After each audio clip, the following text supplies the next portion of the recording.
ಇನ್ನು ರಾಜಕಾರಣದ ಸುದ್ದಿಗೆ ಬರೋದಾದ್ರೆ ಅಧಿವೇಶನದ ಬಳಿಕ ಮತ್ತೆ ಶುರುವಾಗುತ್ತಾ ಕಾಂಗ್ರೆಸ್ ಕುರ್ಚಿ ಸಂಘರ್ಷ ಅನ್ನೋದು ಪ್ರಶ್ನೆ.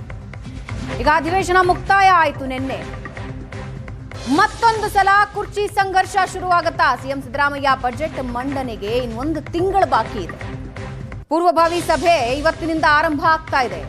ಒಂದು ತಿಂಗಳ ಅವಧಿಯಲ್ಲಿ ನಾಯಕತ್ವದ ಬಗ್ಗೆ ಚರ್ಚೆಯಾಗೋ ಸಾಧ್ಯತೆ ಇದೆ. ದೆಹಲಿ ಅಂಗಳದಲ್ಲಿ ಮತ್ತೆ ಮಾತುಕತೆ ಶುರುವಾಗುತ್ತಾ?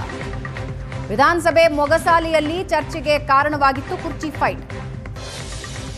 ಸಿಎಂ ಡಿಸಿಎಂ ಬಣದ ಪೈಪೋಟಿಗೆ ಫೆಬ್ರವರಿ ಸಾಕ್ಷಿಯಾಗತ್ತಾ? ಇನ್ನು ಬಜೆಟ್ ಮುಗಿದ ತಕ್ಷಣ ನಾಯಕತ್ವ ಬದಲಾವಣೆ ಮಾಡಿ ಅಂತ ಒತ್ತಡ ಶುರುವಾಗುತ್ತಾ? ಬೆಳಗಾವಿ ಅಧಿವೇಶನದ ಬಳಿಕ ಜಂಟಿ ಅಧಿವೇಶನನೂ ಮುಕ್ತಾಯ ಆಗಿದೆ. ಮಾರ್ಚ್ 6ನೇ ತಾರೀಕು ಬಜೆಟ್ ಅಧಿವೇಶನ ಶುರುವಾಗುತ್ತೆ. ಕಾಂಗ್ರೆಸ್ ಪಾಳೆಯ ಎರಡು ಬಣಗಳಿದ್ದು ಡಿಕೆಶಿ ಪಾಳೆಯ ಮೌನವಾಗಿರುತ್ತಾ ಅಥವಾ ಮತ್ತೆ ಅಬ್ಬರಿಸುತ್ತಾ? ಸಿದ್ದರಾಮಯ್ಯ ಬಣದ ಕೌಂಟರ್ ಅಟ್ಯಾಕ್ ಹೇಗಿರುತ್ತೆ?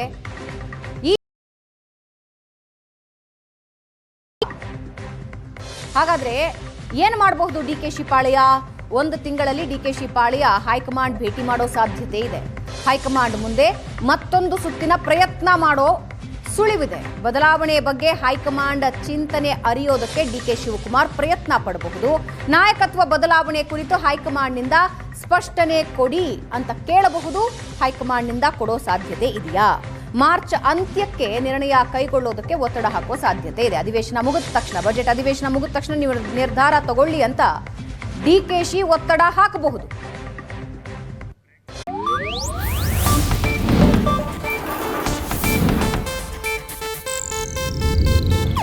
ಇದು ಏಷ್ಯಾನೆಟ್ ನ್ಯೂಸ್ ನೆಟ್ವರ್ಕ್ ಪ್ರಸ್ತುತಿ.